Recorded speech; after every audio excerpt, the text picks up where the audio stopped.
Hello दोस्तों, कैसे हैं आप लोग। आई होप आप सब बढ़िया होंगे। और केपीएम लर्निंग इंस्टीट्यूट में एक बार फिर से आपका स्वागत है। हम आपके साथ फिर से जुड़ चुके हैं आपके बोर्ड एग्ज़ाम की तैयारी को एकदम धार देने के लिए। जैसे कि आप लोग जानते हैं कि अब बोर्ड एग्ज़ाम में बहुत ज़्यादा टाइम बचा नहीं, बिल्कुल कम टाइम बचा हुआ है। और इस कम टाइम में किस तरीके से अपनी तैयारी को एकदम अच्छी तरीके से करने के लिए केपीएम टीम आपके साथ लगी हुई है और लगातार आपकी तैयारी को धार दे रही है। तो उसी कड़ी में हम आपके साथ, जैसा कि आप प्रीवियस वीडियोस में देख ही चुके हैं कि हम आपके साथ एसएसटी के ज्योग्राफी के सभी चैप्टर्स के क्वेश्चंस को डिस्कस कर रहे हैं, जो कि बोर्ड एग्जाम के पॉइंट ऑफ व्यू से इम्पॉर्टेंट है। तो इसके जस्ट प्रीवियस वीडियो में हमने एक चैप्टर जिसका नाम है राष्ट्रीय अर्थव्यवस्था की जीवन रेखाएं, तो इसके बारे में हमने बहुविकल्पी प्रश्नों और वर्णनात्मक प्रश्न एक को डिस्कस कर लिया है। और अब इस वीडियो में हम उसी चैप्टर के लघुत्तरी दीर्घोत्तरी प्रश्नों को हम यहाँ पर देखने वाले हैं। तो इससे पहले हम प्रश्न को बताने से पहले, अगर आप चैनल पर नए हैं तो चैनल के सब्सक्राइब बटन को जरूर प्रेस करिए, दोस्तों के साथ भी शेयर करिए जो बोर्ड एग्जाम की तैयारी को कर रहे हैं। तो आई होप, हम आशा करते हैं कि आपको क्वेश्चंस की सीरीज जो हमारी है वो काफ़ी पसंद आ रही होगी। तो चलिए हम स्टार्ट करते हैं। और जैसा कि हम आपको बता चुके हैं कि इस चैप्टर से ज़्यादा क्वेश्चंस आने तो नहीं है, लेकिन फिर भी कुछ क्वेश्चन जो हमें काफ़ी इंपॉर्टेंट लगे हैं और एग्जाम में जो प्रीवियस एग्जाम में पूछे गए हैं उन क्वेश्चंस को हमने ऑलरेडी मल्टीपल चॉइस क्वेश्चन और वर्णनात्मक एक प्रश्न को करा दिया है। और इसमें हम बात करने वाले हैं वर्णनात्मक दो, जिसको हम दीर्घोत्तरी प्रश्न के नाम से जानते हैं, जिसको आपको 150 शब्दों में लिखना रहेगा।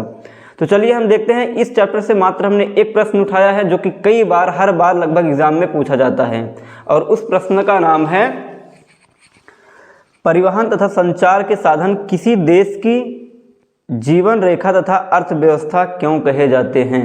चलिए इसको देखते हैं। इससे पहले आप एक बार फिर से चैनल को सब्सक्राइब कर लीजिए अगर आपने नहीं किया है अभी तक, और वीडियो को शेयर करिए, लाइक करिए, ज़्यादा से ज़्यादा लोगों तक पहुंचाइए। चलिए फिर अब उसका हम आंसर देखते हैं। परिवहन के साधन वे साधन होते हैं जिनका प्रयोग यात्री एवं भार को एक स्थान से दूसरे स्थान तक ढोने के लिए किया जाता है। मतलब कि परिवहन का मतलब होता है कि जैसे कोई भी चीज़ हम अगर कहीं पर भी ले जाना चाहते हैं तो जिसकी मदद से हम ले जाते हैं वही हमारा क्या होता है, परिवहन होता है।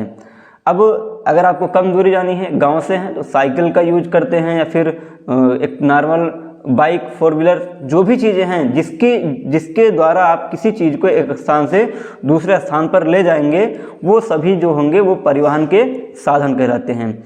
और बेसिकली हम परिवहन, यहाँ पर जो इस चैप्टर में परिवहन की बात की गई है वो ज़्यादातर फोकस्ड इकोनॉमी यानी अर्थव्यवस्था पर की गई है इसकी बात।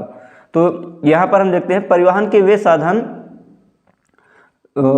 साधन होते हैं जिनका प्रयोग यात्रियों को एवं भार का मतलब है कोई भी सामान को एक स्थान से दूसरे स्थान तक पहुंचाने या फिर ढोने के लिए किया जाता है। उन्हें यातायात के साधन कहे जाते हैं।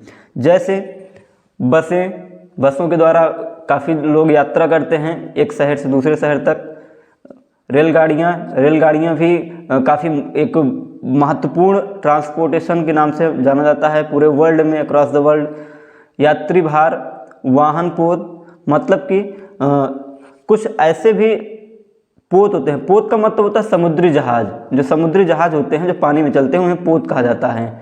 तो मतलब पोत जो होते हैं वो यात्री वाले भी होते हैं और भार वाले भी होते हैं। मतलब जैसे विदेशों से बड़ी मात्रा में कोई सामान मंगाना होता है तो हवाई यात्रा से मंगाने के लिए काफ़ी ज़्यादा पैसा लग जाता है, खर्च बहुत ज़्यादा आता है। तो उसी को देखते हुए इसका यूज जो है वो पोत का यूज किया जाता है, यानी समुद्री रास्ते का यूज किया जाता है सामान को किसी विदेश से मंगाने के लिए, कहीं बाहर देश से इंपोर्ट करने के लिए पोत का यूज किया जाता है। और ये टाइम तो इसमें ज़्यादा लगता है, लेकिन उसके बाद इसमें कॉस्ट कम आती है, पैसा कम लगता है उसको मंगाने के लिए। तो यात्रियों के लिए भी पोत होता है, और किसी भी भार को ढोने के लिए, किसी भी चीज़ को ढोने के लिए भी पोत का यूज होता है। ट्रक भी बेसिकली किसी एक देश के अंदर कि जब कोई एक चीज़ दूसरे स्थान से एक स्थान पर जानी होती है तो ट्रक का यूज़ किया जाता है। वायुयान आदि, वायुयान भी कमर्शियली यूज होता है और पब्लिकली भी यूज किया जाता है। देखिए, वायुयान सबसे अधिक तीव्रगामी तथा सबसे महंगा साधन होता है। वायुयान, जैसा कि हमने बताया कि वायुयान से कोई भी चीज़ ले आने के लिए ये काफ़ी तेज़ी से तो काम हो जाता है, कम टाइम में काम हो जाता है, लेकिन ये बहुत खर्चीला होता है, सबसे महंगा साधन होता है। जबकि जल मार्ग धीमी गति वाला किंतु सबसे सस्ता साधन होता है। जैसे कि हमने बताया कि जहाज़ों के द्वारा जो भी सामान मंगाना होता है या ले जाना होता है उससे सबसे सस्ता तो पड़ता है, लेकिन वो काफ़ी धीमी गति से काम करता है। चलिए अब देख लेते हैं, ये तो हो गया परिवहन की बात। अब देख लेते हैं संचार। संचार कैसे जो है किसी देश की अर्थव्यवस्था के लिए महत्वपूर्ण है। संचार व्यवस्था से हमारा भाव ऐसे साधनों से है जिनका एक स्थान से दूसरे स्थान तक संदेश भेजने के लिए किया जाता है। जैसा कि आप जानते हैं आज के टाइम में मोबाइल चल गई है, जैसे कि आप अभी इस वीडियो को भी देख रहे होंगे तो मोबाइल के थ्रू ही देख रहे होंगे। तो इसमें जो है काफ़ी महत्वपूर्ण होता है कि जो मोबाइल फ़ोन है आज के टाइम में वो बहुत ही अर्थव्यवस्था में एक महत्वपूर्ण भूमिका निभा रहा है किसी भी देश की। तो मोबाइल से हम कोई भी चीज़ इंटरनेट के जरिए कुछ भी कर सकते हैं, अपने मैसेजेस को एक स्थान से दूसरे स्थान तक आसानी से पहुंचा सकते हैं, जैसे व्हाट्सएप के थ्रू, फेसबुक के थ्रू, उसके बाद फ़ोन कॉलिंग के थ्रू। तो कई सारे ऐसे प्लेटफॉर्म्स हैं जिनके द्वारा हम अपने मैसेज को दूसरे कंट्री या फिर कहीं भी पहुंचा सकते हैं, कहीं भी पूरे विश्व में कहीं भी किसी भी कोने में। अब देखिए इसके अलावा रेडियो, टेलीविज़न, तार तथा डाक सेवाएं आदि संचार के साधनों के विभिन्न रूप हैं। मतलब रेडियो के द्वारा समाचार वगैरह कुछ भी होता है, ये रेडियो द्वारा समाचार पहुंचाने में काफ़ी मदद मिलती है। टेलीविज़न पर लोगों को न्यूज़ चैनल्स पे सारे समाचार, सारी चीज़ें दिखाई जाती हैं। तार तथा डाक सेवाएं, पहले के टाइम में जब रेडियो टेलीविज़न नहीं हुआ करता था तो तार या फिर डाक सेवाएँ चलती थी, जिसमें पोस्टमैन चिट्ठियाँ लेकर के जाता था एक दूसरे के घर पे आदि, और ये इसको ले जाने या ले आने में काफ़ी टाइम लगता था। तो संचार के विभिन्न रूप हैं। रेडियो तथा टेलीविज़न का प्रयोग जनसंचार के रूप में काफ़ी बढ़ रहा है। मतलब कि रेडियो जो है ये लोगों तक आसानी से कम पैसे में पहुंच जाता है, इसको लोग आसानी से खरीद सकते हैं और ये काफ़ी तेज़ी से प्रचलित हो रहा है। टेलीविज़न भी काफ़ी, लगभग अभी के टाइम में सभी घरों में टेलीविज़न होगा, जिससे लोग आसानी से किसी भी खबर को आसानी से देख सकते हैं घर बैठे बैठे।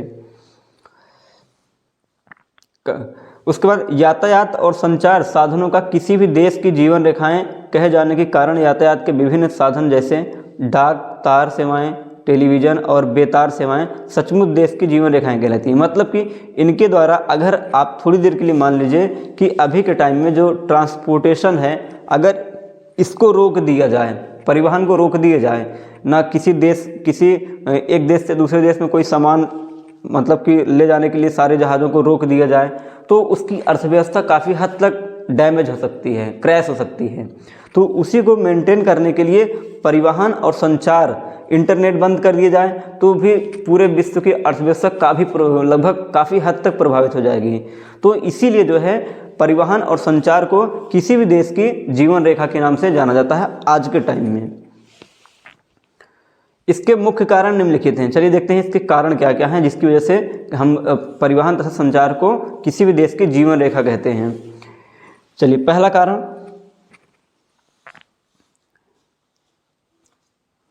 इनके द्वारा हजारों टन सामान और विविध सामग्री देश के एक भाग से दूसरे भाग तक आसानी से ले जाई जा सकती है। मतलब कि इनके द्वारा का मतलब है कि परिवहन के द्वारा कोई कितना भी सामान हो, परिवहन द्वारा एक देश से दूसरे देश जाया जा सकता है आसानी से। किसी एक देश में ही एक राज्य से दूसरे राज्य तक ले जाया जा सकता है, जिलों से दूसरे जिले तक ले जाया जा सकता है। तो इस तरीके से हम ज़्यादा मात्रा में सामान को एकदम आसानी से तमाम प्रकार की सामग्री यानी तमाम प्रकार की ज़रूरत वाली चीज़ों को हम एक स्थान से दूसरे स्थान तक ले जा सकते हैं आसानी से। दूसरा, इनके द्वारा देश के दूर दूर के क्षेत्रों को एक दूसरे से आसानी से जोड़ा गया है। मतलब देश के कोने कोने को परिवहन के माध्यम से ही जोड़ा गया है। अगला कारण, इनके माध्यम से बड़ी संख्या में यात्रियों को कम समय में बड़ी आसानी से एक स्थान से दूसरे स्थान तक पहुंचाया जा सकता है। बिल्कुल, जैसे आप ट्रेन हो गया, ट्रेन एक ही टाइम में कई सारे लोगों को, हज़ारों लोगों को एक स्थान से दूसरे स्थान तक आसानी से छोड़ती है। चौथा कारण है, किसी भी देश में आपातकाल तथा युद्ध के समय सेनाओं तक हथियारों तथा खाद्य सामग्री को कम समय में आसानी से पहुंचाया जा सकता है। जैसे कि कहीं पर युद्ध चल रहा है या फिर आपातकाल जैसी स्थिति है, किसी चीज़ की कमी हो गई है, तो उस टाइम में परिवहन एक महत्वपूर्ण भूमिका निभाता है उस देश को बचाने में। तो आई होप आपको ये क्वेश्चन समझ में आया होगा। अब हमने इस चैप्टर से केवल एक ही क्वेश्चन सिलेक्ट किया है जो कि कई बार एग्जाम में पूछा जा चुका है। इसको आप अच्छे से तैयार कर लीजिएगा और इसी के साथ पूरा ज्योग्राफी आपका होता है ख़त्म। अब हम नेक्स्ट वीडियो में आएंगे हिस्ट्री के चैप्टर्स के साथ में। तो हिस्ट्री के जो चैप्टर्स हैं उनमें से कौन कौन से इंपॉर्टेंट क्वेश्चन हैं जो कई बार एग्जाम में पूछे जा चुके हैं, हम अपने लेवल पर उसको रिसर्च करके आपके सामने लाएंगे। और हम आशा करते हैं कि आप लोग वीडियो को पसंद करेंगे, ज़्यादा से ज़्यादा शेयर करेंगे और ये आपके एग्ज़ाम के लिए काफ़ी हेल्पफुल होने वाला है।